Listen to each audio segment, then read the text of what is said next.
ஆ கேட்க மாட்டேன். இப்போ கேட்க நீங்கள் ட்ரை பண்ணி பாருங்கள், கேட்குதான்னு பாருங்கள். ஓகே, கர்த்தருடைய நாமம் மகிமைப்படுவதாக. நம்ம கொலோசியர் நிருபத்தினுடைய 4வது வகுப்பில் இருக்கிறோம். அதில் ஒரு வகுப்பு வந்து நம்ம ஒளிபரப்பலை. ஸோ இது ஆன்லைனில் பார்க்கக்கூடியவர்களுக்கு இது 3வது வகுப்பாக இருக்குது. சரிங்களா? ஓகே, நம்ம கர்த்தருடைய வசனத்தை நாம் கற்றுக்கொள்ளும்படியாக வரும்போது நம்ம எத்தனை பேர் இருக்கோம், எவ்வளோ பேர் இருக்கோம், குறைவாக இருக்கிறோம், நிறையா இருக்கிறோன்றதை பற்றி நம்ம கவலைப்பட வேண்டிய அவசியம் இல்லை. தேவன் நமக்கு அந்த வாஞ்சையை தந்திருக்கிறார். கர்த்தருடைய வசனத்தை நாம் கற்றுக்கொள்ள வேண்டிய அவசியம் நமக்கு இருக்கிறது. அதை நம்ம புரிந்து கொள்ளும் பொழுது நம்முடைய வாழ்க்கையில் அது எவ்வளவு நன்மையாக இருக்குது அப்படின்றத நம்ம பார்க்கணும். அப்போஸ்தலனாகிய பவுல் கொலோசியர் எழுதின நிருபத்தில் அதனுடைய பின்னணி அதெல்லாமே நம்ம ஆல்ரெடி பார்த்துட்டோம். 1வது அதிகாரத்தில் அவர் விசுவாசிகளுக்காக ஜெபிக்கிறதை எதற்காக ஜெபிக்கிறார் அப்படின்ற விஷயங்களை வந்து நம்ம போன வாரம் ரொம்ப தெளிவாக ரெண்டு வாரமாக நம்ம அதை குறித்து பார்த்தோம்.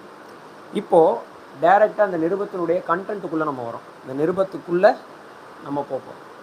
ஸோ நிருபத்தை ஆரம்பிக்கும் பொழுது அவர் முதல்ல 15வது வசனத்திலிருந்து 20வது வசனம் வரைக்கும் பார்த்தீங்க அப்படின்னு சொன்னால், இயேசு கிறிஸ்துவை குறித்ததான ஒரு கவிதையை, அதை ஏன் நான் கவிதைன்னு சொல்கிறேன் அப்படின்னு சொன்னால், அது வாசிக்கும் போது உங்களுக்கு அது புரியும்.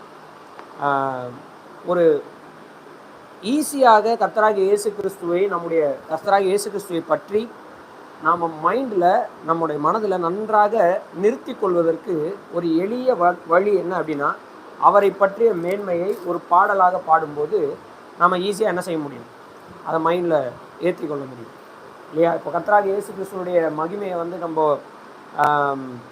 பாடலாக பாடி பாடும்போது அவருடைய குணாதிசயங்கள், அவர் எப்படிப்பட்டவர் எல்லாம் அதை மைண்டில் என்ன செய்யும், ஈஸியாக பதியக்கூடியதாக இருக்கிறது. இதுவும் அந்த மொழி நடையில் தான் எழுதப்பட்டிருக்கிறபடினால வேத வல்லுநர்கள் இதை அப்போஸ்தலனாகிய பவுலனுடைய ஒரு கவிதை அல்லது பாடல் என்று சொல்கிறாங்க, ஒரு போயம் அப்படின்னு சொல்கிறாங்க. 15வது வசனத்திலிருந்து 20வது வசனம் வரைக்கும் வாசிங்க. முழுக்க கர்த்தராகிய இயேசு கிறிஸ்துவை பற்றி அவர் ஒரு வித்தியாசமான ஒரு அணுகுமுறையை இந்த இடத்துல அவர் கையாளுகிறார். என்ன மாதிரியான ஒரு அணுகுமுறையை அவர் கையாளுறார், எப்படி இன்ட்ரடியூஸ் பண்ணுறார் அப்படின்னும் போது, கர்த்தராகிய இயேசு கிறிஸ்துவை, அதாவது உன்னதமான ஒரு இடத்திலே அவர் உன்னதமானவர், அவர் வெறும் மனிதர் அல்ல, அவர் ஒரு மனுஷர் அல்ல, அவர் தேவன், அவர் எவ்வளவு உன்னதமானவர், எவ்வளவு உயர்ந்தவர், ஒப்புமை, அதாவது அவரை நீங்கள் வேறு எதோடும் யாரோடும் கம்பேரே பண்ண முடியாத அளவிற்கு அவர் யார், உன்னதமானவர். ஆங்கிலத்தில் அது வந்து ப்ரீ எமினன்ஸ் அப்படின்னு சொல்லுவாங்க. அதாவது இருக்கிறதுலையே ரொம்ப உன்னதமானது எதுவோ அதை காட்டிலும் அவர் யார், உன்னதமானவர், உயர்ந்தவர். அப்படிப்பட்டவர் தான் கர்த்தராகிய இயேசு கிறிஸ்து என்பதை குறித்து அவர் விளக்குகிறார். ஏன் இவ்வளவு முக்கியத்துவத்தை கொடுக்குறார் அப்படின்னும் போது, இந்த கிறிஸ்து என்கிற வார்த்தை அல்லது கிறிஸ்து என்கிற இந்த நபர், இவரை மையப்படுத்தி தான் இந்த நிருபம் முழுக்க அவர் என்ன செய்கிறார், எழுதுகிறார். இந்த நிருபம், இந்த எபேசியர் நிருபமாக இருக்கட்டும், கொலோசியர் நிருபம், இந்த 2 நிருபங்களையும் நீங்கள் வாசிச்சிங்கன்னா, இன் கிரைஸ்ட், அதாவது கிறிஸ்துவுக்குள், அவருக்குள் அப்படின்ற அந்த வார்த்தையினுடைய பயன்பாடு ரொம்ப அதிகமாக இருக்கும். கிறிஸ்துவுக்குள் அல்லது அவருக்குள் அப்படின்னு சொல்லக்கூடிய அந்த வார்த்தை மிக அதிகமாக என்ன செய்யப்பட்டிருக்கும் அப்படின்னா பயன்படுத்தப்பட்டிருக்கும். நீங்கள் 3வது வசனத்தில் இருக்குது இன் கிரைஸ்ட், சரிங்களா? அப்படியே நீங்கள் வாசிச்சுட்டு வந்தீங்க அப்படின்னு சொன்னால் இன் ஹிம் அப்படின்ற வார்த்தை இருக்கும், அவருக்குள் அப்படின்னு இருக்கும். அதுவும் ஒன்று தான். கிறிஸ்துவுக்குள்னு சொல்லிட்டு அடுத்து சொல்லும்போது அவருக்குள்னு சொன்னாலே அது யாரை குறிக்குது, கிறிஸ்துவுக்குள் அப்படின்னு தான் குறிக்குது. ஸோ அந்த மாதிரி நீங்கள் எடுத்து பார்த்தீங்கன்னா ஃபுல்லாக முழுக்க அவருக்குள், அவராலே, அவர் மூலமாய், அவருக்குள், இந்த இது வந்து என்ன செய்யப்பட்டிருக்கும் அப்படின்னா திரும்ப இந்த நிருபம் முழுவதும், எபேசியர்லையும் அப்படி தான், கொலோசியர்லையும் அப்படி தான் ரிப்பீட் ஆகிக்கொண்டே இருக்கும். கிறிஸ்துவை மையப்படுத்தி அவர் எழுதுகிறார். காரணம் என்னென்னா, நம்ம ஏற்கனவே பின்னணியில் பார்த்தோம், பலவிதமான பிரச்சனைகள், பலவிதமான கலாச்சார தாக்கங்கள் அந்த சபையை என்ன செய்து பாதித்து கொண்டு இருக்கிறது. ஆனால் இவை எல்லாவற்றை விட ரொம்ப முக்கியமானவராக யார் இருக்கிறாருன்னா கிறிஸ்து இருக்கிறார். கிறிஸ்து தான் தலையாக என்ன செய்கிறார், இருக்கிறார். அவர் தான் எல்லாவற்றுக்கும் மேலானவராக இருக்கிறார். நம்ம எதுவாக இருந்தாலும் அவரை தான் நாம் சார்ந்து கொள்ள வேண்டும். அவருக்குள் தான் இந்த வாழ்க்கையை நமக்கு என்ன செஞ்சிருக்கு, கிடைச்சிருக்கு. ஸோ கிறிஸ்துவை மையப்படுத்தி அவர் எழுதியிருக்கக்கூடிய இந்த கவிதையை தான் நம்ம இன்னைக்கு படிக்க போகிறோம், சரிங்களா? 15வது வசனத்திலிருந்து 20வது வசனம் வரைக்கும் வாசிங்க. அவர் அதரிசனமான தேவனுடைய தற்சுரூபமும் சர்வ சிருஷ்டிக்கும் முந்தின பேருமானவர். ஏனென்றால் அவருக்குள் சகலமும் சிருஷ்டிக்கப்பட்டது, பரலோகத்தில் உள்ளவைகளும் பூலோகத்தில் உள்ளவைகளும் ஆகிய காணப்படுகிறவைகளும் காணப்படாதவைகளுமான சகல வஸ்துக்களும், சிங்காசனங்களானாலும் கர்த்தத்துவங்களானாலும் துரைத்தனங்களானாலும் அதிகாரங்களானாலும் சகலமும் அவரை கொண்டு அவருக்கென்றும் சிருஷ்டிக்கப்பட்டது. அவர் எல்லாவற்றிற்கும் முந்தினவர், எல்லாம் அவருக்குள் நிலைத்திருக்கிறது.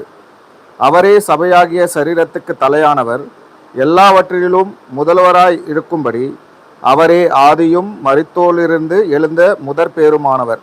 சகல பரிபூரணமும் அவருக்குள்ளே வாசமாயிருக்கவும் அவர் சிலுவையில் சிந்தின இரத்தத்தினாலே சமாதானத்தை உண்டாக்கி பூலோகத்தில் உள்ளவைகள் பரலோகத்தில் உள்ளவைகள் யாவையும் அவர் மூலமாய் தமக்கு ஒப்புரவாக்கிக் கொள்ளவும் அவருக்கு பிரியமாயிற்று. அதற்கப்புறம் நம்மை குறித்து பேசுவார். நமக்கும் கர்த்தராகிய இயேசு கிறிஸ்துவுக்கு என்ன கனெக்ஷன்றது குறித்து அடுத்து அப்படியே கண்டினியூ பண்ணி அவர் நிருபத்தை கண்டினியூ பண்ணுறாரு. சரியா? ஸோ இப்போ நம்ம கவனிக்க போகிற இந்த விஷயம் 15லிருந்து 20க்குள்ளே இருக்கக்கூடிய இந்த பகுதியை நம்ம ரெண்டாக என்ன செய்யலாம்னா பிரிக்கலாம். அந்த கண்டென்ட்டை பேஸ் பண்ணி நம்ம ரெண்டாக பிரிக்கலாம். முதல்ல 15லிருந்து 17 வரைக்கும் நீங்கள் வாசிங்க அப்படின்னு சொன்னால், சிருஷ்டிப்போடு இருக்கக்கூடிய அவர் ஜீசஸ் கிரைஸ்ட் அண்ட் கிரியேஷன், இயேசு கிறிஸ்து மற்றும் சிருஷ்டிப்பு என்கிற நிலையிலே அந்த இடத்துல வந்து அவர் எக்ஸ்பிளனேஷன் கொடுக்குறார். சரிங்களா? ஸோ 15லிருந்து 17 வரைக்கும் பார்க்கும்போது 15 to 17 நம்ம பார்க்கும்போது கிறிஸ்துவும்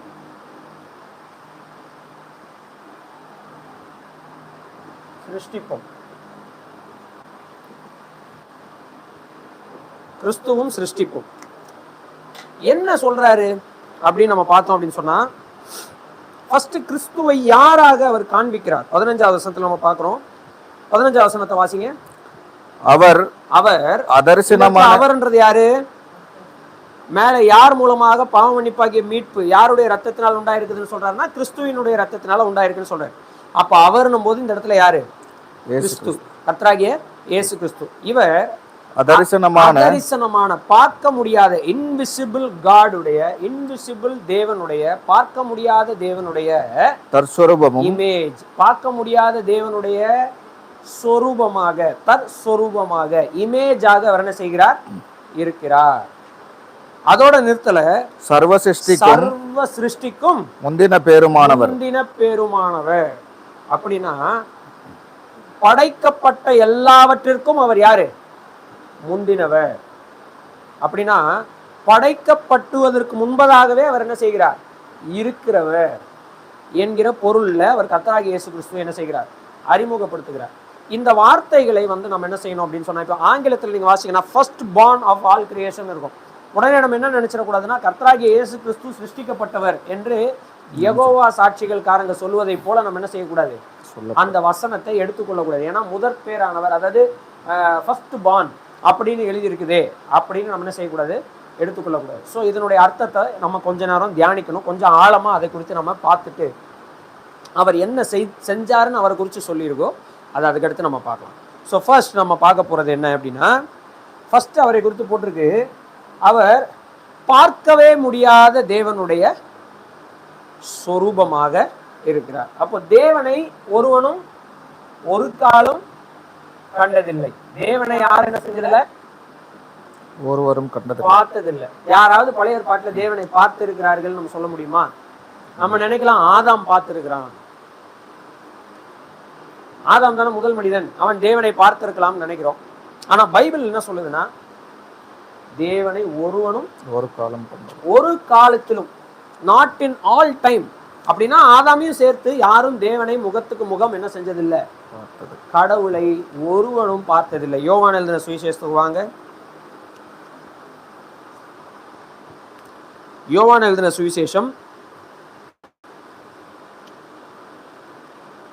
18 அதனுடைய 1வது அதிகாரம் அதனுடைய 18வது வசனத்தை வாசிங்க. தேவனை ஒருவனும் அப்படின்னா ஒரு மனிதனும் அர்த்தம். சரியா? ஒரு காலம் கண்டதில்லை. ஒரு காலம் அப்படின்னா எவர், இது வரைக்கும் என்ன செஞ்சது? எந்த காலத்துல என்ன செஞ்சதில்ல? பார்த்ததில்லை. பிதாவின் மடியில் இருக்கிற ஒரே பேரான குமாரனே அவரை வெளிப்படுத்தினார். அப்ப தேவனை நமக்கு காண்பித்தது யார்? அதாவது இவர்தான் தேவன் என்று வெளிப்படுத்தியவர் யாருன்னா கர்த்தராகிய இயேசு கிறிஸ்துவானவர். இங்க யோவான் என்ன செய்கிறார்? எழுதுகிறார். இங்க அப்போஸ்தலனாகிய பவுலும் அதே தான் சொல்றாரு. என்ன சொல்றாருன்னா, பார்க்கவே முடியாத தேவனுடைய இமேஜாக யார் இருக்கிறார்? கர்த்தராகிய இயேசு கிறிஸ்து இருக்கிறார். இப்போ நம்ம இமேஜின் பண்ணலாம், தேவனை ஒருவனும் என்ன செஞ்சதில்லை, பார்த்ததில்லை, ஒரு காலத்திலும் பார்த்ததில்லை. இப்போ தேவனை இந்த உலகம் அல்லது மனிதர்கள் புரிந்து கொள்ள வேண்டும், அண்டர்ஸ்டாண்டு பண்ண வேண்டும். பண்ணி இருக்கிறாங்களா? உங்களை தான் கேட்குறேன். கடவுளை மனிதர்கள் புரிந்து கொண்டார்களா? தெலுங்குல சொல்லுங்க. அவங்களுக்கு தமிழ்லே புரியும். మీరు అర్థం చేసుకున్నారా? நான் என்ன செப்புன்னு தமிழ் தெரியும்ல. அப்போ நீங்கள் சொல்லுங்கள், கடவுளை மனுஷங்க புரிஞ்சிருக்கிறாங்களா? Have they understood him? தேவனை மனிதர்கள் இவ்வளவு நாட்கள் இந்த உலகம் உண்டாகி இத்தனை கோடி மனிதர்கள் வாழ்ந்து செத்து போயிருக்கிறாங்க. எவ்வளோ மதங்களும் கோட்பாடுகளும் எவ்வளோ தத்துவங்களும் எவ்வளோ விஷயங்களும் இந்த உலகத்துக்கு வந்து போயிருக்கு. கடவுளை மனிதர்கள் புரிந்து கொண்டார்களா? இல்லை. கேள்விக்கான பதில் இல்லை என்பதுதான் உண்மை. ஏன்னா அப்படி புரிந்து கொண்டிருந்தார்கள் என்றால் குழப்பங்கள் இந்த பூமியில இருக்க வேண்டிய அவசியம் இல்லை.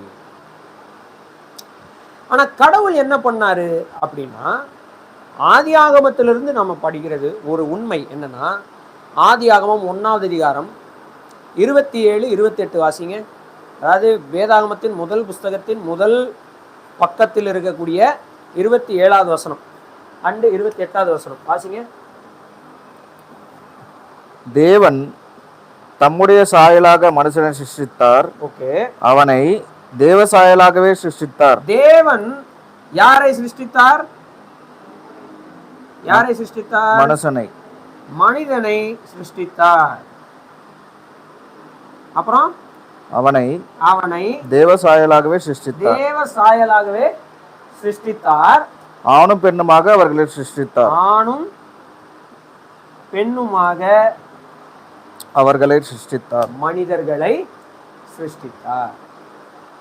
அந்த மனிதர்களை தேவன் ஆசீர்வதித்து, நீங்கள் பலுகி பெருகி பூமியை நிரப்பி அதை கீழ்ப்படுத்தி சமுத்திரத்தின் மச்சங்களையும் ஆகாயத்து பறவைகளையும் ஊரும் பிராணிகளையும் என்ன செய்யுங்க?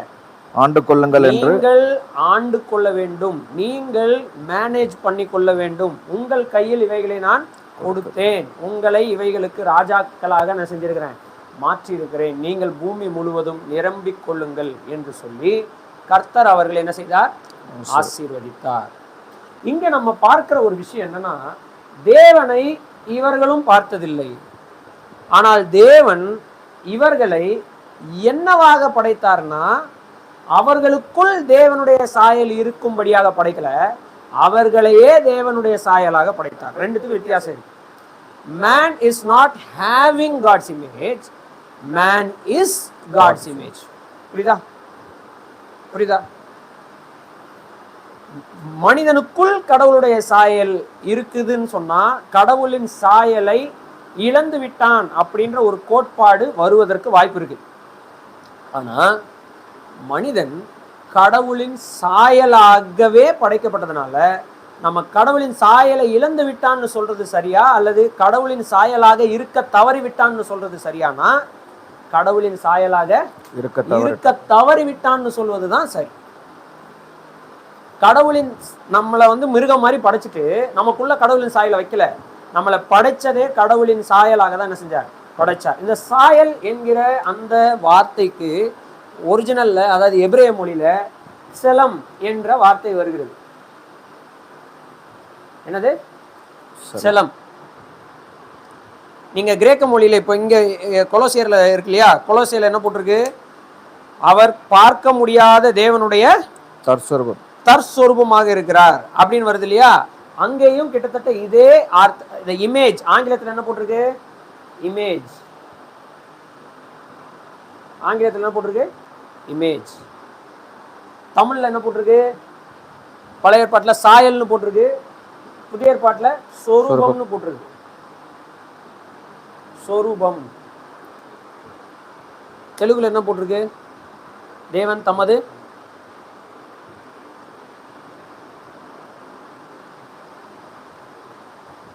దేవుడు தானே வரும் தேவனுக்கு. దేవుడు அவருடைய சொரூபம். சொரூபம்னா என்னது? சொரூபம்ன்ற வார்த்தைக்கு என்ன அர்த்தம்? மெரினா பீச் போயிருக்கீங்களா? யாருமே போனதே இல்லையா? மெரினா பீச்சில் வந்து ஒரு சிலை ஒன்று இருக்கும். அங்கே வந்து பார்த்தீங்கன்னா கையில் வந்து கொம்பு இருக்கும், தலை வழுக்கையாக இருக்கும், இந்த மாதிரி ஒரு கண்ணாடி இருக்கும். பார்த்துருக்கீங்களா? கருப்பு கலர் பெயிண்ட் அடிச்சிருப்பாங்க. போலீஸ் ஹெட் குவார்ட்டர்ஸ்க்கு ஆப்போசிட்டில் இருக்கும். பார்த்துருக்கீங்களா? அது யாரு? காந்தியா? அது காந்தியா? காந்தியோட சிலையா? காந்தி சிலை. ஆனால் நான் கேட்கும்போது என்ன சொன்னீங்க? காந்தி. ஏன் இப்படி சொன்னீங்க? அவருடைய சொரூபம். காந்தி யாராவது பார்த்துருக்கீங்களா? நேரில் பார்த்துருக்கீங்களா? ஃபோட்டோவில் தானே பார்த்துருக்கோம், நேரில் பார்த்தது இல்லைல்ல. ஆனால் இப்போ அந்த சிலை நமக்கு எதை ஞாபகப்படுத்துது? அவரு நம்ம கையில் வச்சு செலவு பண்ணுற காசு எடுத்து பார்த்தீங்கன்னா ஒருத்தர் சிரிச்சு நேர்ப்பார். யார் அவரு? காந்தி. அவர் நம்ம பார்த்துருக்கோமா? இல்லை. ஆனால் அவர் அந்த அந்த படம் யாரை ஞாபகப்படுத்துது? அவரை. அப்போ அந்த இமேஜ் யாரை ஞாபகப்படுத்துது? காந்தியை ஞாபகப்படுத்துது. அந்த சொரூபம் யாரை ஞாபகப்படுத்துது? காந்தியை ஞாபகப்படுத்துது. அப்போ மனுஷன் கடவுளுடைய சொரூபமாக, சாயலாக, இமேஜாக படைக்கப்பட்டிருக்கான். அப்படின்னா இவன் யாரை பிரதிபலிக்கணும், யாரை பிரதிநிதித்துவப்படுத்தணும், யாரை ரிஃப்ளெக்ட் பண்ணணும், யாரை ரெப்ரசன்ட் பண்ணணும். ஒரு சிலை ஒரு ஒரிஜினலான ஒரு நபரை அல்லது ஒரிஜினலாக வேற ஏதாவது ஒரு பொருளை அது காட்டுகிறது, அது ரிஃப்ளெக்ட் பண்ணுது, அது ரெப்ரசன்ட் பண்ணுது. புரிஞ்சுங்களா? இதுதான் சிலையினுடைய நோக்கம். The purpose of a idol, அந்த பர்பஸ் ஆஃப் அ இமேஜ். ஒரு சொரூபத்தினுடைய நோக்கம் என்னன்னா, உண்மையான ஒருவரை அது என்ன செய்யும்? அடையாளம் காணும். அந்த அந்த உண்மையான நபர் இருக்கலாம், இல்லை செத்து போயிருக்கலாம். ஆனால் இப்படி ஒருவர் இருந்தார் அல்லது இருக்கிறார் என்பதற்கு அடையாளமாக காட்டப்படுகிறது தான் என்னது? சிலை. அந்த மனுஷன் எல்லா இடத்துலையும் இருக்க முடியாது, ஆனால் அவரை மாதிரி சிலை எல்லா இடத்துலையும் என்ன செய்ய முடியும்? வைக்க முடியும். அப்போ சிலை அல்லது சொரூபம் அல்லது சாயல் அப்படின்னு சொல்லும்போது, இமேஜ் அப்படின்னு சொல்லும்போது, செலம் என்கிற எபிரேய மொழிக்கு அதுதான் அர்த்தம், சொரூபம்னு அர்த்தம். இது வெறும் மனுஷனுக்கு மட்டும் சொல்லப்படலை. இதே செலம் என்கிற எபிரேய மொழி வார்த்தை பழைய ஏற்பாட்டில் விக்கிரகங்கள், சொரூபங்கள், கானான் தேசத்தாருடைய தெய்வங்களினுடைய சொரூபங்கள்னு வருது இல்லையா? அங்க கூட இதே செலம்ன்ற வார்த்தை தான் என்ன செய்யப்பட்டிருக்கு? பயன்படுத்தப்பட்டிருக்கு. ஸோ அதுல இருந்து நம்ம என்ன புரிந்து கொள்ளலாம்னா, செலம் என்றால் ஒரு ஒரு இமேஜ், ஒரு சொரூபம். சொரூபம் என்பது உண்மை அல்ல, ஆனால் அந்த சொரூபம் யாரை காட்டுகிறதோ அவர் யாரு? உண்மையானவர். புரிஞ்சுங்களா? அப்போ தேவனை ஒருவனும் ஒரு காலம் பார்த்ததில்லை. ஆனால் தேவன் என்ன பண்ணார்னா, தன்னுடைய சொரூபமாக, தன்னுடைய சாயலாக ஒரு படைப்பை இந்த பூமியிலே படைக்கிறார். அவர்களை ஆணும் பெண்ணுமாக படைத்து பரம்ப சொல்கிறார். அதற்கு காரணம், அவர்கள் யாருடைய சாயலாக இருக்கிறார்கள்? தேவனுடைய சாயல். அப்ப தேவனுடைய சாயல்னா அதனுடைய டியூட்டி என்ன? ஒன்று ரிஃப்ளெக்ஷன், இன்னொன்று ரெப்ரசன்டேஷன். ரிஃப்ளெக்ஷன் அப்படின்னா பிரதிபலிக்கிறது. எதை பிரதிபலிப்பாங்க? காந்தி வந்து நீங்க எங்க பார்த்தாலும் சாந்தமா இருக்கிற மாதிரி தான் சிலை இருக்கும் இல்லையா? கோவமா. காந்தி கோவப்பட்டிருப்பாரா? பட்டிருக்க மாட்டாரா? பட்டிருப்பார். எங்கேயாவது காந்தி கோபமா இருக்கிற மாதிரி சிலை பார்த்துருக்கீங்க? அம்பேத்கர் எங்க பார்த்தாலும் கையில் என்ன இருக்கும்? ஆமா, அவர் புக்கை வச்சுக்கினே தான் டாய்லெட் கூட போவாரா? இல்லையே. ஆனா ஏன் சிலையில எப்பவுமே புக் இருக்குது? அவர் சட்ட புஸ்தகத்தை எழுதினாருன்னு ஞாபகப்படுத்துறது. அப்போ ஒரு சிலையில நம்ம எதையும் பார்க்கிறோம் அப்படின்னா, அந்த நபருடைய குணாதிசயமும் அதன் மூலமா என்ன செய்யப்படுது? அவர் யாரு, அவர் என்ன பண்ணாருன்றதும் அதன் மூலமா என்ன செய்யுது? தெரியுது. சரி, காந்தி தான் நிஜமாவே வாழும்போது சட்டை பேண்ட் போடாம வெறும் மேல் சட்டையும் இந்த டோத்தியும் அணிஞ்சுக்கிட்டு சுத்தினாரு. அவர் சிலையிலையாவது அவருக்கு கோட்டு சுட்டு போட்டுருக்கலாம்ல? போட்டிருக்கலாம்ல, ஏன் போடலை? போட்டா அவருடைய இமேஜை நம்ம என்ன செஞ்சிடறோம்? கெடுத்துடுறோம். ஏன்னா ஒருத்தர் வாழும்போது அப்படி வாழலைன்னும் போது நம்ம விருப்பத்திற்கு அவருக்கு நம்ம ஒரு உடை என்ன செஞ்சிட முடியாது, உடுத்தி விட முடியாது. நான் சொல்ல வருது புரியுதா இல்லையா? அது மாதிரி தேவன் யார் என்பதையும் தேவன் எப்படிப்பட்டவர் என்பதையும் இந்த உலகத்தில் இருக்கக்கூடிய அனைத்து படைப்புகளுக்கு காட்டுவதற்காக பயன்படுத்தப்பட்ட ரிஃப்ளெக்ஷன் அல்லது பிரதிபலிப்பு தான் யாரு? மனிதன். ரெண்டாவது ரெப்ரசன்டேஷன். ரெப்ரசன்டேஷன்னா அவருடைய இடத்தில் இவன் நிற்பது. அதுக்கு பேர் தான் என்னது? ரெப்ரசன்டேஷன். காந்தி இல்லை, ஆனால் காந்தியுடைய இடத்துல எது இருக்குது? அவரை பற்றிய புஸ்தகங்கள், அவரை பற்றிய சிலைகள், அவரை பற்றிய படங்கள். அதுதான் காந்தியினுடைய ஞாபகத்தை நமக்கு என்ன செய்யுது? கொடுத்து கொண்டே இருக்குது. அதே மாதிரி தேவனை யாரும் பார்க்க முடியாது. ஆனா தேவனுடைய இடத்தில் இந்த பூமியில நின்று ராஜாவாக செயல்பட வேண்டிய அந்த வேலையை தேவன் யாருக்கு கொடுத்தாரு? மனிதனுக்கு தந்தார்.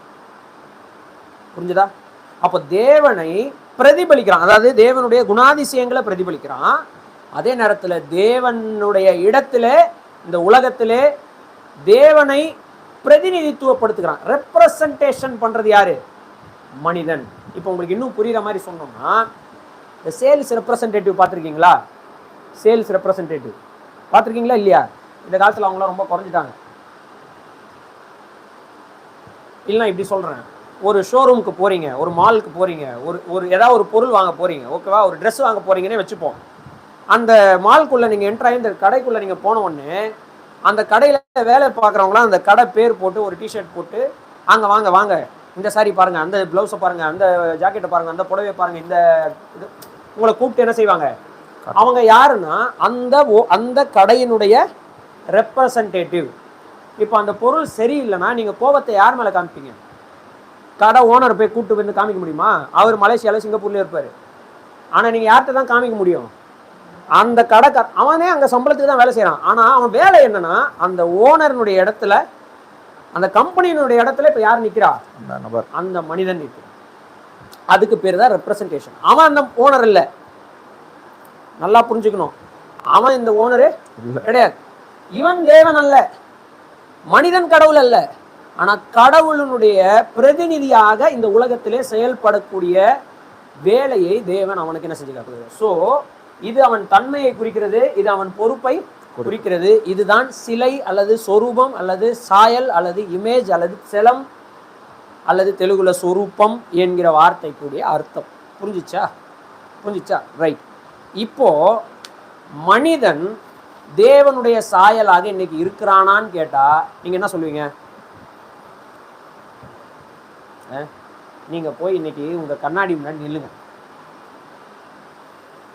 உங்க மனசுக்குள்ள ஒரு கேள்வி கேள்வி என்னன்னா, உங்க பேர் என்னம்மா? ஆர்த்தி. ஆர்த்தி வந்து கண்ணாடி முன்னாடி நின்றுட்டு, ஆர்த்தி, நீ கடவுளுடைய பிரதிநிதி, நீ தான் கடவுளுடைய சொரூபம் சொல்லி பாருங்க. உங்களையே அறியாம உங்களுக்குள்ள என்ன வரும்? ஒரு சிரிப்பு வரும். ஏன்?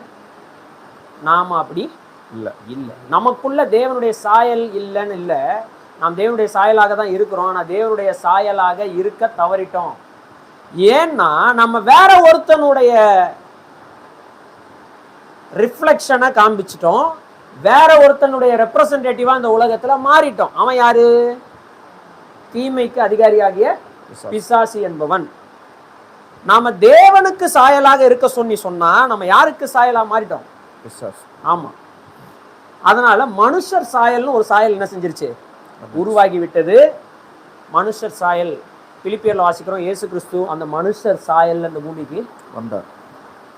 தேவனுடைய சாயலாக இந்த பூமிக்கு வரும்போது அவர் தான் பெர்ஃபெக்டான தேவனுடைய சாயல். ஆனா இங்க நம்ம வாசிக்கிறோம், மனுஷ சாயலை எடுத்துக்கொண்டார், அடிமையின் ரூபத்தை எடுத்துக்கொண்டார். கடவுள் மனிதனை அடிமையின் ரூபம் அடிமையாக படைத்தார். கடவுள் மனிதனை அடிமையாக படைத்தாரா, ஆளுகிறவனாக படைத்தாரா? ஆளுகிறவனாய் படைத்தார். அப்ப எப்படி மனுஷன் வந்து அடிமையானான்? ஏன்னா நான் ஃப்ரீடமா இருக்க போறேன்னு ஆசைப்பட்டு என் விருப்பத்தின்படி நான் நடந்து கொள்ள வேண்டும் என்கிற ஆசை அவனுக்குள் வந்ததுனாலே தேவன் வேண்டாம் என்று சொன்ன விஷயத்தை அவன் எடுத்துக்கொண்டு தேவனுக்கு விரோதமாக கலகம் பண்ணதுனால அவன் அடிமையாக மாறிட்டான். யாருக்கு அடிமையாக மாறிட்டான்னா தீமைக்கு அடிமையாக மாறிட்டான். இதை எபேசியர் 2வது அதிகாரத்துல நம்ம வாசிக்கிறோம். எப்படி வாசிக்கிறோம்னா, நீங்கள் ஆகாயத்து அதிகார பிரபுவாகிய ஆவிக்கேற்றபடி என்ன செய்தீர்கள்? நடந்து கொண்டீர்கள். நீங்கள் எல்லாரும் உங்கள் மாம்சமும் மனசும் விரும்பினவைகளை செய்து அப்படின்னு போட்டிருக்கு. ஆக்சுவலி நம்ம மாம்சமும் மனசு விரும்பிகளை செய்தோமா அப்படின்னு பார்த்தா பைபிள் சொல்லுது இல்லை, நாம் அப்படி செஞ்சோம்னு நினைச்சுக்கிட்டோம். ஆனா நம்ம உண்மையாலுமே ஆகாயத்து அதிகார பிரபுவாகிய ஆவிக்கேற்றபடி தான் என்ன செய்தோம்? நடந்து கொண்டோம். விச் மீன்ஸ் நாம அடிமைகளாக மாறிவிட்டோம். புரிஞ்சுச்சா? சோ இன்னைக்கு மனிதன் தேவ சாயலாக இருக்கிறான்னா, ஆம் தேவ சாயல் தான் படைக்கப்பட்டிருக்கிறான். ஆனா அவன் தேவ சாயலாக இருக்கிறானான்னு கேட்டா இல்ல. இந்த மனிதனை காப்பாற்றுவதற்காக பார்க்கவே முடியாத இறைவன்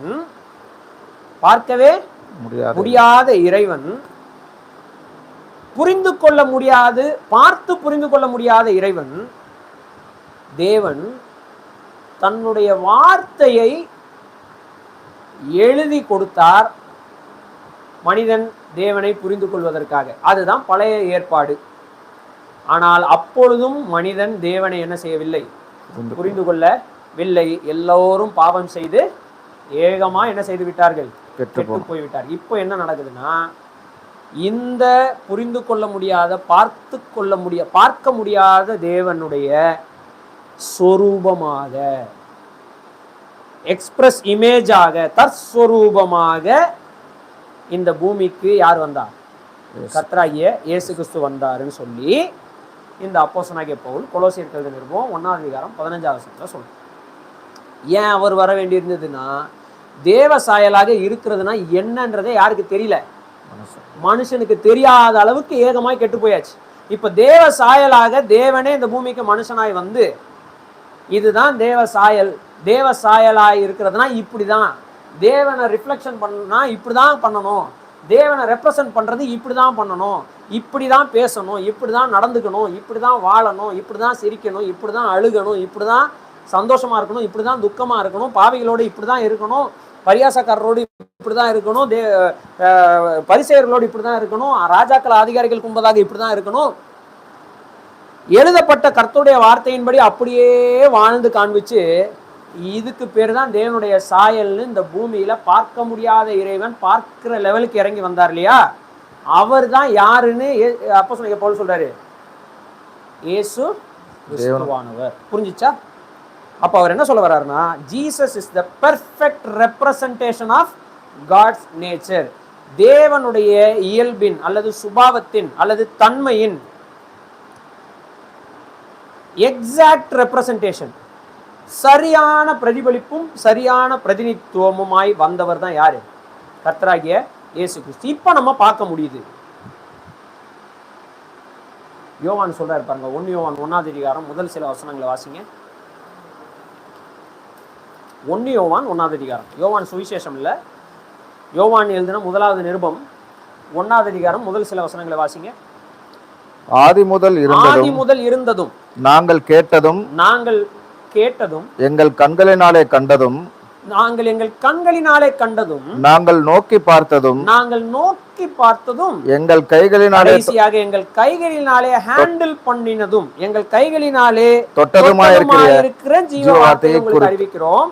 அந்த ஜீவன் வெளிப்பட்டது பிதாவினிடத்திலிருந்தும் எங்களுக்கும் வெளிப்பட்டதுமான நித்தியமாயிருக்கிற, பிதாவினிடத்திலிருந்து எங்களுக்கு வெளிப்பட்டதும் நித்தியமாயிருக்கிற அந்த ஜீவனை நாங்கள் கண்டு, அந்த ஜீவனை நாங்கள் பார்த்து, அதை குறித்து சாட்சி கொடுத்து அதை உங்களுக்கு அறிவிக்கிறோம். நீங்களும் எங்களோட ஐக்கியமுள்ளவர்களாகும்படி நாங்கள் கண்டும் கேட்டும் பார்த்தோம் கேட்டும் இருக்கிறதை உங்களுக்கும் அறிவிக்கிறோம். எங்களுடைய ஐக்கியம் இப்ப நாங்க யாரோட ஐக்கியமா இருக்கிறோம்னா, பிதாவோடும் அவருடைய குமாரனாகிய கர்த்தராகிய இயேசு கிறிஸ்துவோடும் இருக்கிறோம். எங்கள் ஐக்கியம் இருக்கிறது. நீங்களும் எங்களோட ஐக்கியம் உள்ளவர்களாகும்படின்னு சொல்றாரு இல்லையா? இப்ப நான் என்ன கேக்குறேன்னா, அந்த ஜீவ வார்த்தை யாரு? பார்க்க முடியாம இருந்தாரு, கேட்க மட்டும் தான் செஞ்சாங்க. ஆனா பார்க்குற மாதிரி வந்தாரு, நோக்கி பார்க்கிற லெவலுக்கு போனாரு, கைகளினாலே தொடுகிற அளவிற்கு என்ன செஞ்சாரு, இந்த பூமியில வாழ்ந்தாரு. அவரை தான் நான் உங்களுக்கு அறிவிக்கிறோம். நாங்க அவரோட ஐக்கியமா இருக்கிறோம், நீங்க எங்களோட ஐக்கியமா இருங்க அப்படின்ட்டு. அப்படின்னா இயேசு கிறிஸ்து யார் என்று எல்லா அப்போஸ்தலர்களும் சொல்கிறார்கள்னா, பார்க்க முடியாத இறைவன், பார்த்து பழகி தொட்டு அவரோட ஒரு எக்ஸ்பீரியன்ஸ் பண்ணக்கூடிய நிலைமைக்கு தன்னை தாழ்த்தி இந்த பூமிக்குள்ள என்ன செஞ்சார், வந்தார். முதல் மனிதன் கூட பார்க்க முடியாத இறைவனை இன்றைக்கு யார் பார்க்க முடிகிறார்? யாரால பார்க்க முடியுதுன்னா நம்மளால என்ன செய்ய முடியுது, பார்க்க முடியுது. எப்படி பார்க்க முடியுது? அவரை குறித்து எல்லாம் என்ன செய்யப்பட்டிருக்கு. ஆனா மனிதர்கள் பார்த்தார்களா? பார்த்தார்கள். பேசினார்களா? பேசினார்கள். தொட்டார்களா? தொட்டார்கள். அவரோடு உறங்கினார்கள், அவரோடு சாப்பிட்டார்கள், அவரோடு தூங்கினார்கள், அவரோடு அழுதார்கள், அவரோட டிராவல் பண்ணாங்க. அவர் கொடுத்த அனைத்தையும் சாப்பிட்டார்கள், அவர் கொடுத்த அனைத்தையும் அனுபவித்தார்கள். அவருக்கு எதிராக கலகம் பண்ணார்கள், அவருக்கு எதிராக துரோகம் செய்தார்கள், அவரை சிலுவையில் அறைந்தார்கள், அடக்கம் பண்ணி அவர் சாகடித்தார்கள், அவர் தன் ஜீவனை விட்டதை பார்த்தார்கள். அவர் மரித்தார், அடக்கம் பண்ணப்பட்டார், 3ஆவது நாள் உயிரோடு எழுந்தார், அதையும் பார்த்தார்கள். உயிரோடு எழுந்த இயேசு கிறிஸ்துவையும் அவர்கள் பார்த்தார்கள், அவரோடு பேசினார்கள், அவரோடு தங்கினார்கள், அவரோடு அனுபவித்தார்கள். உயிரோடு எழும்புறதுக்கு முன்னாடி என்னெல்லாம் பண்ணாங்க எல்லாத்தையும் உயிரோடு எழுந்ததுக்கு அப்புறமும் இயேசு கிறிஸ்துவோடு கூட அவர்கள் என்ன செய்தார்கள், பழகினார்கள். வெறும் 12 பேர் கிடையாது, 40 நாட்கள் இந்த பூமியில சுற்றி திரிந்து அவர் எல்லாருக்கும் உயிரோடு உள்ளவராய் காண்பித்து அவர் பரலோகத்தை என்ன செஞ்சிருக்கிறார், ஏறி போயிருக்கிறார். அப்படி இருக்கும்போது பார்க்கவே முடியாத இறைவனுடைய சொரூபமாக இவர்கள் இருக்க தவறிய அந்த இடத்தை சரியாக நிரப்புவதற்காக வந்தவர் தான் 2ஆம் ஆதாம். ரோமர் எழுதின நிருபத்தில் அப்படிதான் என்ன செஞ்சிருக்கு சொல்லி, முதல் ஆதாம் தேவ சாயலாக இருக்க தவறிட்டான். 2ஆவது ஆதாம் வந்து முதல் ஆதாமை காப்பாற்றுகிறார். முதல் ஆதாம்னா அந்த மனுஷனை சொல்லல, அந்த மனு கூட்டம். நம்ம எல்லாம் முதல் ஆதாம் தான், நம்ம எல்லாம் முதல் ஆதாமனுடைய சந்ததி தானே. அப்ப நம்ம எல்லாரும் மனு கூட்டம், நம்ம எல்லாரும் மனுக்குலம், நம்ம எல்லாரும் முதல் ஆதாம் தான். நம்மளை காப்பாற்ற 2ஆம் ஆதாமாக அவர் என்ன செய்தார், வந்தார். He was the perfect man.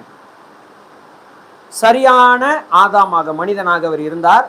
தேவனை பிரதிபலித்து இந்த பூமியிலே அவர் வாழ்ந்து காண்பித்தார். இப்போ இன்னொரு வசனத்துக்கு நம்ம போகலாம். புதிய ஏற்பாட்டில் இன்னொரு வசனம், அது எபிரேயர் எழுதின நிருபம் 1ஆவது அதிகாரத்தினுடைய 2வது வசனம் 3வது வசனம் வாசிங்க.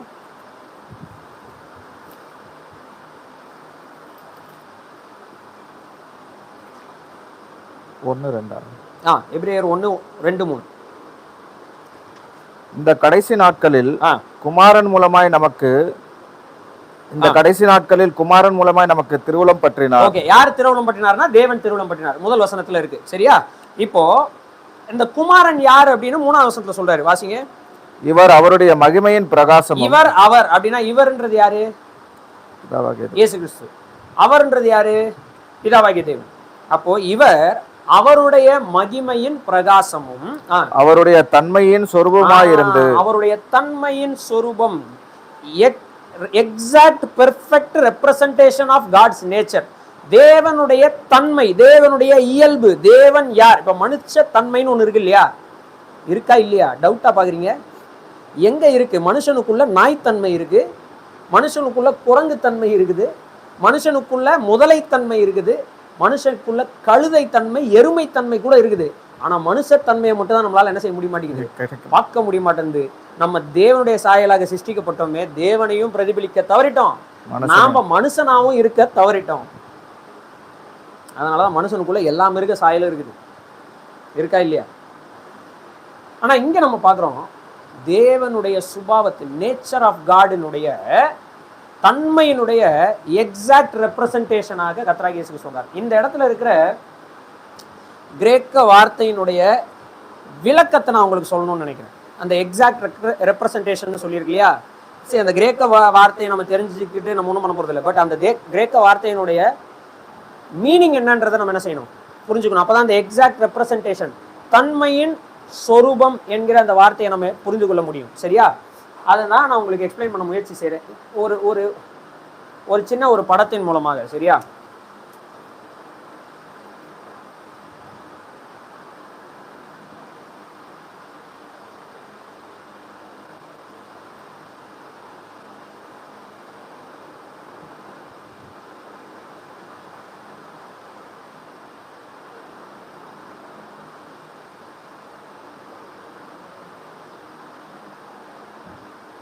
இது வந்து ஒரு ரப்பர் ஸ்டாம்ப்.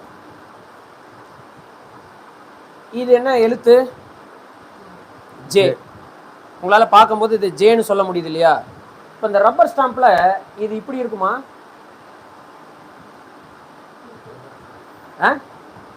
ரப்பர் ஸ்டாம்ப்ல எப்படி இருக்கும்? உல்டாவா இருக்கும். இந்த கோடு கீழே வருமா? இப்படி இருக்கும். கரெக்டா? இப்போ இது பேப்பர்ல அச்சு விழும்போது என்னவா விழும்? ஜேன்னு விழும். ஆனா இங்க நீங்க பாத்தீங்கன்னா அது ஜேன்னு என்ன செய்ய முடியாது, பார்க்க முடியாது. இதை நீங்க புரிஞ்சுக்க முடியாது. ஆனா அதோடைய எக்ஸ்பிரஷன் ஒரு பேப்பர்ல வந்து விழுந்த உடனே இதை பார்த்த உடனே இதை என்ன செய்ய முடியும்? ஓ, இதுதான் அதுல இருந்துச்சா அப்படின்னு என்ன செய்ய முடியும்? புரிந்து கொள்ள முடியும். இதுதான் இப்போ அவர் எபிரேயர்ல எழுதியிருக்கிறாரு. இது தேவனுடைய சொரூபம், தேவனுடைய நேச்சர்னு வைத்துக் கொள்வோம். தன்மை, என்னது? தன்மை, தேவனுடைய நேச்சர், காட்ஸ் நேச்சர், தேவனுடைய தன்மை என்று வைத்துக் கொள்வோம். பார்த்தா புரியாது, படிச்சாலும் புரிஞ்சுக்க முடியல, அவர் அண்டர்ஸ்டாண்ட் பண்ணக்க முடியல. திடீர்னு கோவப்படுறாரு, திடீர்னு இப்படி இருக்கிறாரு, திடீர்னு அப்படி இருக்கிறாரு. அன்பான கடவுள்னு சொல்றாரு. தேவன் இரக்கமும் உருக்கமும் நீடிய சாந்தமும் மிகுந்த கிருபையும் உள்ள தேவன் சொல்றாரு. ஆனா படிக்கும் போது நம்மளால அப்படி என்ன செய்ய முடியல, புரிஞ்சுக்க முடியல. ஏன்னா நம்ம உல்டாவாவே என்ன செய்யறோம், பார்த்துருக்கோம். அவரை நேராக காட்டுனது யாரு? அப்ப இதை பார்க்கும் பொழுது அப்ப இவரு இயேசு கிறிஸ்துவை பார்க்கும்போது நாம் யாரை புரிந்து கொள்கிறோம்? தேவன் யார் என்பதை அறிந்து கொள்கிறோம். தேவனுடைய தன்மையின் சொரூபமாக யார் இருக்கா?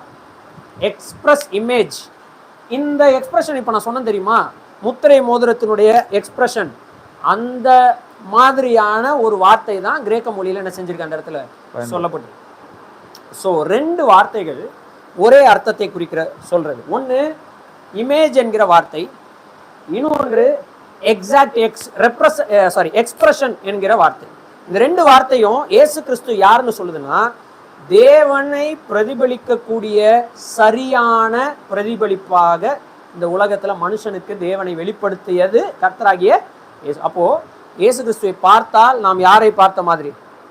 தேவனை பார்த்த மாதிரின்னு இயேசு கிறிஸ்துவே யார்கிட்ட சொல்றாருன்னா, பிலிப்பு கிட்ட சொல்றாரு. நீங்க யோவான் எழுதின சுவிசேஷம் 14வது அதிகாரம் எடுத்தீங்கன்னா பிலிப்பு கேட்கிறான், பிதாவை எங்களுக்கு காண்பியும், எங்களுக்கு அது போதும். அப்ப இயேசு கிறிஸ்து என்ன சொன்னாரு?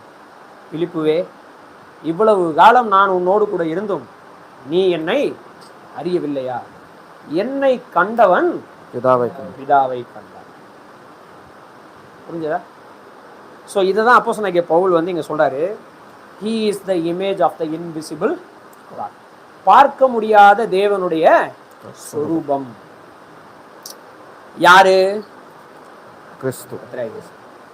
அதனால பார்க்க முடியாத தேவனுக்கு நாம சொரூபங்களை என்ன செய்யக்கூடாது? இப்ப புரியுதா ஏன் விக்கிரக ஆராதனை தவறு என்று?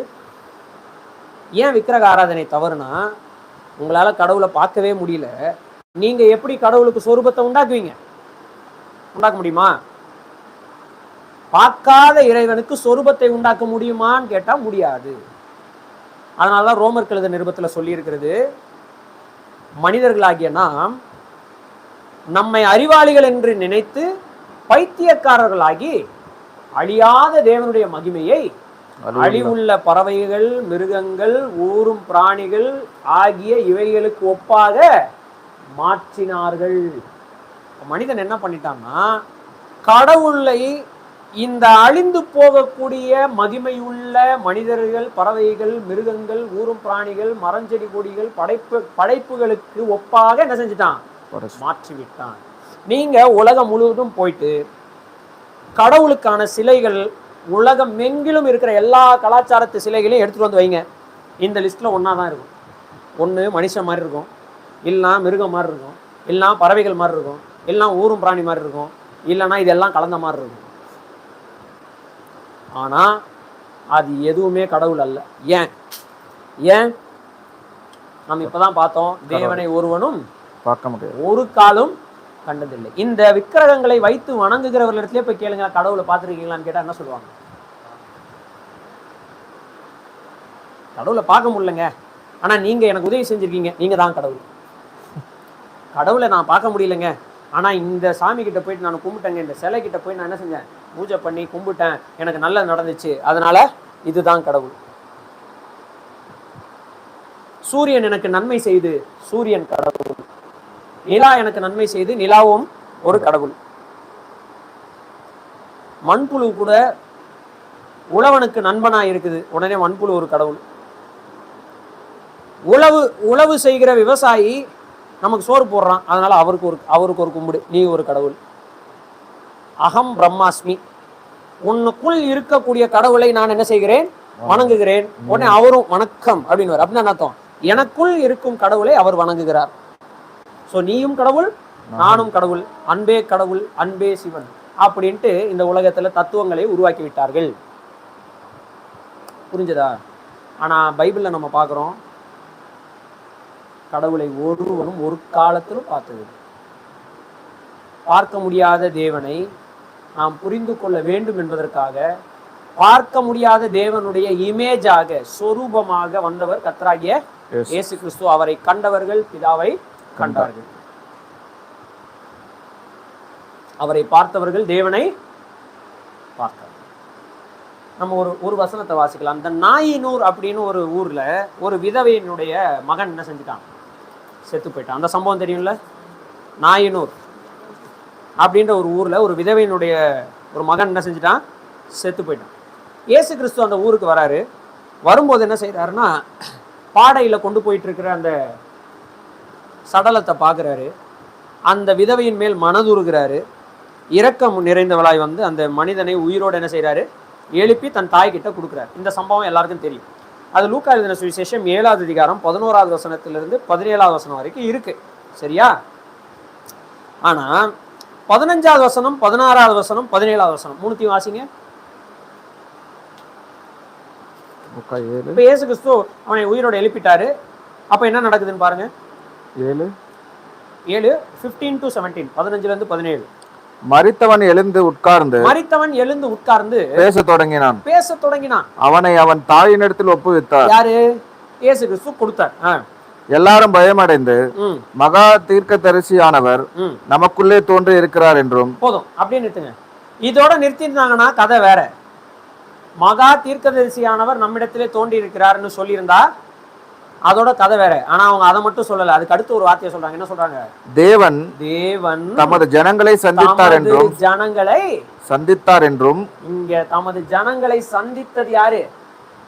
தேவன். அப்ப இங்க மரித்தவன் உயிரோடு எழும்புவதை பார்த்த உடனே ஜனங்கள் என்ன புரிந்து கொண்டார்கள்? இவர் தேவன். யாரை மீட் பண்ண வந்திருக்கிறாரு? நம்முடைய ஜனங்களை சந்திக்கும்படியாக வந்திருக்கிறார். எப்படி வந்திருக்கிறாரு? மனுஷனாகவே என்ன செஞ்சிருக்கிறார். அப்ப இயேசு கிறிஸ்து தன்னுடைய வாயின் வார்த்தைகளை கொண்டு தன்னை தேவன் என்று நிரூபித்தார். இயேசு கிறிஸ்து தன்னுடைய செய்கைகளை கொண்டும் தேவன் என்று தன்னை நிரூபித்தார். The very presence of Jesus Christ proved that he is God.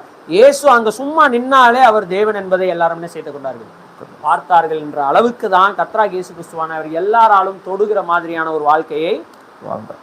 இந்த உலகத்துல ஒரு செலிபிரிட்டியை நீங்க அவ்வளவு சீக்கிரமா போய் என்ன செஞ்சிட முடியாது, தொற்ற முடியாது.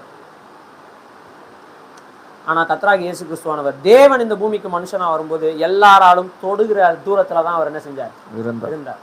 தன்னை சுத்தி ஒரு இசட் பிரிவு பாதுகாப்பை அவர் என்ன செய்யவில்லை, வைத்துக் கொள்ளவில்லை. வருகிறவர்களுக்கு ஆட்டோகிராஃப் போட்டு கொடுக்கவில்லை. வருகிற எல்லாரையும் அவர் என்ன செஞ்சார், காப்பாற்றுகிற வேலையை ஒருத்தரை கூட அவர் புறக்கணிக்கவில்லை. அவருடைய எதிரிகள் அவர்களை கூட இயேசு கிறிஸ்து நேசித்தார். தனக்கு துரோகம் செய்ய வருகிறவனை கூட சிநேகிதனை தான் என்ன செய்தார், அழைத்தார். இப்படியாக வாழ்ந்தவர் தான் வானத்தையும் பூமியும் உண்டாக்கின தேவன். இப்போ பழைய ஏற்பாட்டில் இன்வெர்டட் ஜேவாக பார்த்து கொண்டிருந்த தேவன் ரியல் ஜேவாக என்ன செய்கிறார், நம்மால் புரிந்து கொள்ளுகிற மாதிரி இந்த பூமிக்கு வந்தார். இதை தான் அப்போஸ்தலனாகிய பவுல் சொல்றாரு. இவர் அதரிசனமான பார்க்க முடியாத கடவுளினுடைய சொரூபமும் தற்சொரூபமும். ரெண்டாவது லைன் ரொம்ப இம்பார்ட்டன்ட். எல்லா படைப்புகளுக்கும் முன்பாகவே இருக்கிறவராக இருக்கிறார். எல்லா படைப்புகளுக்கு முன்பதாக இருக்கிறவராகவே இருக்கிறார்னு சொல்லிட்டு தான் அடுத்த லைனுக்கு போறாரு. அடுத்த லைன்ல சொல்றாரு 15வது வசனத்தினுடைய 16வது வசனம் வாசிங்க. ஏனென்றால் அவருக்குள், ஏன் நான் இப்படி சொல்றேன்னா, ஏன் இவர் எல்லா சிருஷ்டிப்புகளுக்கும் முன்பாகவே இருக்கிறாருன்னு சொல்றேன்னா, அவருக்குள் தான் சகலமும் சிருஷ்டிக்கப்பட்டது. எல்லாம் என்ன செய்யப்பட்டது? சகலம் அப்படின்னா என்ன அர்த்தம்? எல்லாமே. அப்ப வானத்தில் இருக்குது எல்லாமே. சகலம் என்ற வார்த்தைக்குள் அடங்காத பொருள் இல்லை, ஒன்றும் இல்லை. ஆல் அப்படின்னா ஆல், எல்லாவற்றையும் படைத்தவர் யாரா? இப்ப நம்ம பார்த்த இந்த தற்ஸ்வரூபம், அதாவது தேவனுடைய சாயலாக இந்த பூமிக்கு வந்தவர் தான் எல்லாவற்றுக்கும் முன்னாடி இருக்கிறாரு. அவர் தான் எல்லாத்தையும் என்ன செஞ்சாரு? படைத்தாரு. அவருக்குள் தான் படைக்கப்பட்டது. இன் ஹிம் அப்படின்னா அர்த்தம் அவருக்கு வெளியில ஒண்ணு கூட என்ன செய்யப்படல, படைக்கப்படல. படைக்கப்பட்டவைகள் எல்லாம் அவரால் தான் என்ன செய்யப்பட்டது, படைக்கப்பட்டிருக்கிறது. யோவான் எழுதின சுவிசேஷம் 1ஆம் அதிகாரம் எவ்வளவு அழகா யோவான் சொல்றாரு பாருங்க. ஆதியிலே வார்த்தை, இதெல்லாம் ஓபன் பண்ணக்கூடாது, மனப்படமா சொல்லணும். ஆதியிலே வார்த்தை இருந்தது, அந்த வார்த்தை தேவனிடத்தில் இருந்தது, அந்த வார்த்தை தான் தேவனாயிருந்தது. அது இது என்று சொல்லி கொண்டிருந்தவர் இப்ப என்ன சொல்றாரு? அவர். எவர்? அந்த வார்த்தை ஆதியிலே தேவனோடு இருந்தார். சகலமும் அவர் மூலமாய் உண்டாயிற்று. த்ரூ ஹிம், அவர் வழியாக தான் எல்லாம் என்ன செஞ்சது, உண்டாயிற்று. உண்டானது ஒன்றும் அவராலே அல்லாமல் உண்டாகவில்லை. இததான் அப்போஸ்தலன் பவுல் சொல்றாரு, அவருக்குள் அப்படின்ற. ஜீசஸ் கிரைஸ்ட ஒரு பாக்ஸ் நீங்க இமேஜின் பண்ணிக்கோங்க. அதுக்குள்ள என்னெல்லாம் இருக்கு அவர் படைச்சாரோ அதுதான் படைப்பு. அவருக்கு வெளியில படைப்புன்னு ஒண்ணு இல்லை. வேற யார் அப்படின்னா அர்த்தம், there is no other creator. படைப்பாளர் என்கிற இன்னும் ஒருவர் இந்த அண்ட சராசரத்துல இல்லை. அவர் ஒருவர் மட்டும்தான் படைப்பாளர், அவர் மட்டும்தான் தேவன் அப்படின்னு சொல்றாரு. புரிஞ்சுதுங்களா உங்களுக்கு? இன் ஹிம், அவருக்குள் சகலமும் சிருஷ்டிக்கப்பட்டதுன்னா அதான் அர்த்தம். அப்படின்னா அர்த்தம் அவருக்கு வெளியில வேற எதுவும் படைக்கப்படவில்லை. அப்படின்னா என்ன அர்த்தம்னா அவரை போல ஒரு படைப்பாளர் இல்லை, வேறு யாரும் இல்லை. If you want to become God, go and create your own universe. நீ கடவுளா ஆகணும்னு ஆசைப்பட்டனா தனியா போய் உனக்குன்னு ஒரு அண்டசராசத்தை கிரியேட் பண்ணிக்கோ. அப்படி பண்ண முடியுமா? முடியாது. அப்பனா நம்ம யாரும் கடவுளாக முடியாது. அவர் ஒருத்தர் மட்டும் தான் கடவுள். ஏன்னா அவருக்குள் சகலமும் சிருஷ்டிக்கப்படுது. அவருக்கு அப்படின்னா நான் அவருக்கு வெளியில ஒண்ணுமே இல்லை, வேற எதுவுமே இல்லை. No one or nothing. அவருக்கு வெளியில எதுவும் இல்லை. அவர் தான் எல்லாவற்றையும் படைத்தார். சகலமும். அடுத்து வாசிங்க. பரலோகத்தில் உள்ளவைகள். இப்ப சொல்றாரு என்ன சகலம்னா என்னன்னு சொல்றாரு. பரலோகத்தில் உள்ளவைகள், அதாவது வானத்தில் உள்ளவைகள், பூலோகத்தில் உள்ளவைகள், பூமியில் உள்ளவைகள் ஆகிய யாவும். அப்படின்னா எல்லாம் வந்துருச்சா? காணப்படாதவைகள் எல்லாம் வந்துருச்சு இல்ல. ஆக்சுவலி பரலோகத்தில் உள்ளவைகள், பூமியில் உள்ள பூலோகத்தில் உள்ளவைகள் சொன்னா எல்லாம் வந்துருச்சு தானே. பூமியை தவிர இது எல்லாம் பரலோகம் தானே, இதெல்லாம் வானங்கள் தானே. பூமியில இருந்து மேல என்ன எவ்வளவு தூரம் பார்க்க முடியும்? சம்டைம்ஸ் நைட் டைம்ல பாத்தீங்கன்னா இந்த சுனிதா வில்லியம்ஸ், புச் வில்மோர்லாம் இப்போ மேலேருந்து வந்தாங்க இல்லையா, அந்த இன்டர்நேஷ்னல் ஸ்பேஸ் ஸ்டேஷன் நம்ம ஊருக்கு வேலை பறக்கும் போது நைட் டைம் அதோட லைட்டை நம்ம என்ன செய்ய முடியும்? சில நேரங்களில் பார்க்க முடியும். அதை தாண்டி அந்த பக்கம் நம்ம ஒன்றுமே என்ன செய்ய முடியாது, பார்க்க முடியும். நட்சத்திரங்களை தான் பார்க்க முடியும். ஆனால் அது எவ்வளோ தூரத்தில் இருக்குன்னு நம்மளால் பார்த்து என்ன செய்ய முடியாது, புரிந்து கொள்ள முடியாது. அப்படின்னா நம்ம மேலே பார்க்கறது, கீழே இருக்கிறது எல்லாத்தையும் படைச்சது அவர் தான்.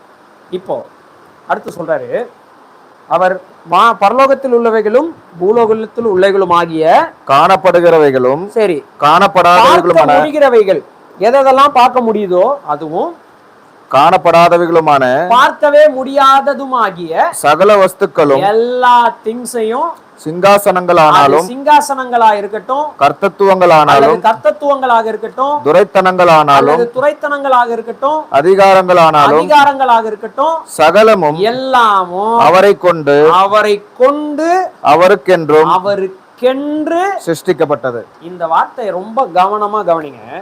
அவர் என்ன சொல்றாருன்றத ஒரு நிமிஷம் நம்ம கான்சென்ட்ரேஷனை இயேசு கிறிஸ்து மேல கொண்டு வருவோம். ஒரு just a second you think. அவருக்குள் தான் எல்லாம் படைக்கப்பட்டிருக்குது, அவருக்கு வெளியில ஒண்ணுமே இல்லைன்னு அர்த்தம். which means there is no other creator. வேற ஒரு கிரியேட்டர் இல்லை, இவர் ஒருவர் தான் படைப்பாளர் அப்படின்னு சொன்னாலே போதுமானது. கரெக்டா? அப்படி சொன்னாலே போதுமானது. ஆனா அவர் அதோட நிறுத்தல. அவர் என்ன சொல்றாரு, எக்ஸ்பிளைன் பண்றாரு. சகலம்னா ஒருவேளை அதுல சொல்லப்படாம வேற ஏதாவது இருக்குமோ? நோ. அவர் என்ன சொல்றாரு? எவ்வளவு அழகா சொல்றாரு பாருங்க. பரலோகத்தில் உள்ளவைகளும் பூலோகத்தில் உள்ளவைகளும் ஆகிய சகல வஸ்துக்களும், அது சிங்காசனங்கள் ஆனாலும், பவர்ஸா இருந்தாலும், அதிகாரங்கள் ஆனாலும், அத்தாரிட்டியாக இருந்தாலும், வல்லமைகள் ஆனாலும், கர்த்தத்துவங்கள் ஆனாலும், அது மட்டும் இல்ல துரைத்தனங்கள் ஆனாலும், எல்லாமே அவரை கொண்டு, அதாவது அவரை வச்சுதான் படைக்கப்பட்டது. இரண்டாவது, அவருக்கென்று, for him. So by and for, அவரை கொண்டு படைக்கப்பட்டது, அவருக்கென்று படைக்கப்பட்டது என்று சொல்லப்படும் போது நம்ம என்ன புரிந்து கொள்ளலாம்னா, எதெல்லாம் அவரால் படைக்கப்பட்டது? எல்லாம் அவரால் படைக்கப்பட்டது. ஓகே, எல்லாம் அவரால் படைக்கப்பட்டது. யாரை கொண்டு படைக்கப்பட்டது? அவரை கொண்டுதான். ஸோ ஹீ கிரியேட்டர், அவர்தான் அதை படைத்தார். ஆனா எதற்காக படைத்தார்? அவருக்காக படைத்தார். அப்போ படைக்கப்பட்ட அனைத்தினுடைய நோக்கமும் என்னதுதான்? ஒரு பூனை அவர் படைச்சாருன்னா பூனையும் அவருக்காக தான் படைச்சாரு. மனுஷனை படைச்சாருன்னா மனுஷனை யாருக்காக தான் படைச்சாரு? ஒரு நட்சத்திரத்தை படைச்சாருன்னா அதுவும் அவருக்காக தான். ஆமா தானே? நீங்க ஏதாவது உருவாக்குறீங்க, யாருக்காக உருவாக்குறீங்க? எனக்காக, உங்களுக்காக தான் உருவாக்குறீங்க. ஆனா அதனுடைய நோக்கம் அந்த பொருளை வைத்து மற்றவர்களுக்கு ஏதாவது பயன்படணும். ஆனா அல்டிமேட்லி அது யாருடைய பொருள்? அல்டிமேட்லி யாருடைய பொருள்? உங்களுடையது. அல்டிமேட்லி உங்களுடையது, உங்களுக்கு தானே. அப்ப அது யாருக்காகது? உங்களுக்காக. அதனுடைய நோக்கம், படைக்கப்பட்டவற்றினுடைய நோக்கம் என்ன? படைப்பாளருக்காக வாழ்வது, படைப்பாளருக்காக இருப்பது, படைப்பாளர் சொல்வதை செய்வது. இதுதான் படைக்கப்பட்டவைகள் அனைத்தினுடைய நோக்கம்.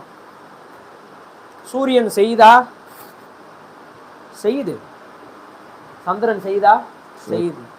அவர் சொல்றதை செய்யாமல் இருக்கிற ஒரே ஆள் யார் தெரியுமா? நம்ம தான். இந்த உலகத்துல ஒரே ஒரு மனிதராக வந்தவர் மட்டும்தான் அவர் சொன்னதை அப்படியே செஞ்சார். அவர் யாரு? பாருங்க, படைத்தவர் படைப்பின் ஒரு அங்கமாக இந்த பூமிக்கு என்ன செஞ்சாரு? மனுஷனை யார் படைச்சா? ஆனா படைக்கப்பட்ட மனுஷனுடைய நிலைமையே எடுத்துக்கிட்டு அவர் என்ன செய்யறாரு? பூமிக்கு படைத்தவர் படைப்பாக வந்தா எப்படி இருக்கும்? எலான் மஸ்க் நிறைய ராக்கெட் என்ன செய்யறாப்ல, உருவாக்குற. தெரியுமா எலான் மஸ்க் யார் தெரியுமா? தெரியும்ல. பாருங்க, சாஸ்திரி நகர் வரைக்கும் எலான் மஸ்க் ரீச் ஆயிருக்காருப்பா. எலான் மஸ்க் நிறைய ராக்கெட்டை உருவாக்குறார். தான் உருவாக்கின ஒரு ராக்கெட்டாகவே எலான் மஸ்க் வந்தா எப்படி இருக்கும்? வருவானான்னு கேட்குறேன். ஏன் வர மாட்டான்? எரிஞ்சிருவான், சாம்பலாகிடுவான். சக்சஸ்ஃபுல்லா இருப்பானோ இருக்க மாட்டானோ தெரியாது, முடியாது, வர முடியாது. ஆனா இங்க படைத்தவர் படைப்பாக இந்த பூமிக்கு என்ன செய்யறார்? வர படைக்கப்பட்டவற்றை போலவே என்ன செய்கிறார்? வருகிறார். வந்தவர் அவர் தானே படைச்சாரு. படைக்கப்பட்டவற்றை போல வந்தார்ல. தேவதூதரை விட தன்னை சிறியவராக்கி கொண்டு வந்தார்ல. தேவதூதரை விட சிறியவராக்கப்பட்ட மனுஷனுடைய மோசமான நிலைமை எடுத்துக்கொள்ளும்படி வந்தார்ல. தாழ்மையில வந்தார்ல, சேற்றுக்குள்ள இறங்கினார்ல. ஆனா எப்படி வாழ்ந்தாரு? யாருக்காக வாழ்ந்தாரு? யாருக்கென்று வாழ்ந்தாரு? தேவனுக்காக வாழ்ந்தாரு. தேவனுக்கென்று வாழ்ந்தாரா? அவர் சொன்னது அவர் மீறவே இல்லை. பை அண்ட் ஃபார், சகலமும் அவரை கொண்டு படைக்கப்பட்டிருது, அவருக்கென்றுதான் படைக்கப்பட்டிருக்கிறது. ஆனா நாமெல்லாம் யாருக்கென்று வாழ்றோம்? இன்னைக்கு ஸ்டடி முடிய போகுது. பட் ஒரே ஒரு டிவோஷனல் தாட் மட்டும் உங்களுக்கு நான் சொல்லி முடியும். நம்ம எல்லாம் யாருக்காக வாழ்றோம்? யாருக்கென்று வாழ்றோம்? யாருக்கென்று வாழணும்னு சொல்றோமோ அவரை தவிர இது எல்லாத்துக்காகவும் என்ன செய்யறோம்? வாழ்றோம். செலிபிரிட்டிக்காக உயிரை கொடுக்கக்கூடிய, விரலை வெட்டி அனுப்பக்கூடிய, ரத்தம் கொடுக்கக்கூடிய, கடனை வாங்கி செலிபிரிட்டியுடைய பேர்ல வீடு கட்டக்கூடிய அளவிற்கு, அதாவது பேங்க்ல வந்து நகையை அடமானம் வச்சு, வீட்டை அடமானம் வச்சு என்ன பண்ணுவாங்க? பிள்ளைங்களுக்கு ஒரு பைக் வாங்கி தருவாங்க. அதுல யார் ஸ்டிக்கர் ஒட்டும்? உள்ள விஜய், அஜித், தோனி அப்படி ஓட்டும். இவங்க 3 பேரில் யாருமே ஒரு பைசா கூட அந்த பைக்குக்கு என்ன செஞ்சிருக்க மாட்டாங்க, கொடுத்துட மாட்டாங்க. அப்போ நம்ம யாருக்காக வாழ்கிறான் அந்த பையன்? அந்த வாங்கி கொடுத்தது யாரு? குறைஞ்சபட்சம் அப்பா அம்மாவுக்காவது வாழணும், அது கூட என்ன செய்ய மாட்டான், வாழ மாட்டான். இதை சொல்லும்போது சிரிப்பு வருது இல்லை? நாம எப்படி வாழ்கிறோம்? நம்மை படைத்தவருடைய தம்பு பிரிண்ட் நம்ம மேலே இருக்கு. நம்மை படைத்தவருடைய கரத்தினுடைய அச்சு யார் மேலே இருக்கு? நம்ம மேலே இருக்கு. Each and every part of our DNA, நம்முடைய டிஎன்ஏ கர்த்தரை குறித்து என்ன செய்கிறது, சொல்லுகிறது. நமக்குள் இருக்கும் ஒவ்வொரு செல்லுலையும் தேவனுடைய ஜீவனுள்ள ஆவி என்ன செய்கிறது, இருக்கிறது. ஆனால் நம்முடைய வாழ்க்கை மட்டும் யாருக்காக இருக்கிறது? ஒன்று நமக்காக இருக்கிறது, இல்லைன்னா மற்றவங்களுக்காக, வேற யாருக்காகவும் இருக்கிறது. கடைசி வரைக்கும் யாருக்காக மட்டும் இருக்கிறது இல்லை, தேவனுக்காக. ஸோ யங்ஸ்டர்ஸ் நீங்கள் இருக்கீங்க, நீங்கள் உங்களுடைய வாழ்க்கையை பற்றி கொஞ்சம் என்ன செய்யணும், யோசிக்கணும். இந்த பைபிள் படிக்கிறது எதுக்கு? அறிவு எப்படி பெருத்துட்டு வெளியில் போனோன்னே காது வழியாக ஒழுகிறதுக்கா? இல்லை. நம்ம பைபிள் எதுக்காக படிக்கிறோம்னா, இதனுடைய எழுத்தாளராக இருக்கிற தேவனுக்காக, தேவனுக்கு பிரியமானபடி எப்படி வாழ்றதுன்னு அவருடைய வார்த்தையிலேருந்து நம்ம தெரிஞ்சு கொள்றதுக்காக நம்ம இதை என்ன செய்கிறோம், படிக்கிறோம். உங்களுக்கு ஒரு சேலஞ்ச் மட்டும் நான் சொல்கிறேன். வானத்தையும் பூமியும் படைத்தவரே ஒரு படைப்பை போல இந்த பூமிக்கு வரும்பொழுது படைத்தவரைக்காக மட்டுமே வாழ்ந்தார் என்று சொன்னால், ஆஃப்டர் ஆல் படைப்பாக மட்டும் இருக்கிற நாம் யாருக்காக வாழணும்? நான் சொல்ல வந்து புரிஞ்சதா இல்லையா உங்களுக்கு? ஸோ திஸ் இஸ் வாட், இதுதான் இதுதான் அல்டிமேட் நோக்கம். அதுக்காக தான் பைபிள் கற்றுக்கணும்.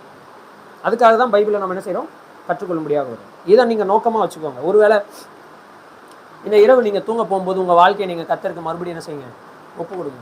மறுபடியும் ஏற்றுக்கொள்ள சொல்ல ஆல்ரெடி ஏற்றுக்கொண்டீங்கன்னா ஓகே, பட் கர்த்தருக்கு உங்கள் வாழ்க்கை என்ன செய்யுங்க, டெடிகேட் பண்ணுங்கள். கர்த்தாவே, நீங்களே இந்த பூமிக்கு மனுஷனாக வரும்பொழுது பிதாவாகிய தேவனுக்காக வாழ்ந்தீங்கன்னா, நான் உங்களால் காப்பாற்றப்பட்ட நான் உங்களை தவிர வேற யாருக்காக நான் என்ன செய்ய மாட்டேன், வாழ மாட்டேன் அப்படின்ற ஒரு தீர்மானத்தை எடுங்க.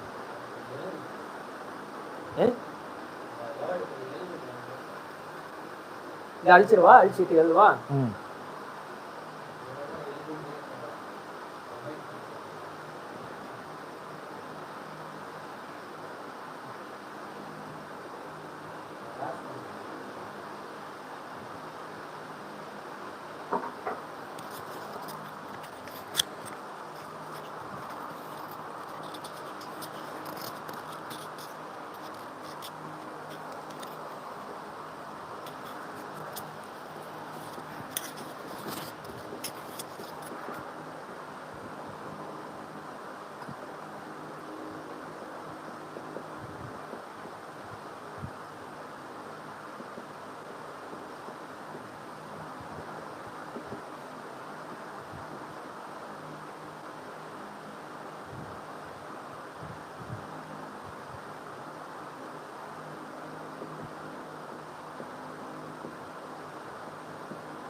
படைத்தவரே நம்மை காப்பாற்ற படைக்கப்பட்டவை போல் வந்தபோது தேவனுக்காக மட்டுமே வாழ்ந்தார் என்றால், படைக்கப்பட்டு பாவம் செய்து விழுந்து போய் இந்த இரட்சகரால் காப்பாற்றப்பட்ட நாம் வாழுவது யாருக்காக இருக்க வேண்டும்? இந்த கொஸ்டினுக்கான உங்க பதில் யாருக்காக இருக்க வேண்டும்? தேவனுக்காக மட்டும்தான் இருக்க வேண்டும். தேவனுக்காகவும் இருக்கக்கூடாது, தேவனுக்காக மட்டும்தான். எக்ஸாம்பிளாக இயேசு கிறிஸ்துவ என்ன செய்திருக்கிறார், வாழ்ந்து போயிருக்கார். ஸோ இயேசு கிறிஸ்துவனுடைய ப்ரீ எமினன்ஸை பற்றி, அதாவது ஒப்புவே அது என்ன சொல்கிறது, கம்பேரிசனே சொல்ல முடியாத அளவிற்கு உயர்ந்தவராக இருக்கிற இயேசு கிறிஸ்துவை குறித்து இன்றைக்கு நாம் படித்தோம். அப்போஸ்தலனாகிய பவுல் கொலோசியருக்கு எழுதின நிருபத்தில் எழுதினது. ஸோ இன்னும் நம்ம அவரை குறித்து என்ன செய்ய வேண்டியிருக்கு, படிக்க வேண்டியிருக்கு. சரிங்களா? கர்த்தருடைய நாமம் மகிமைப்படுவார்.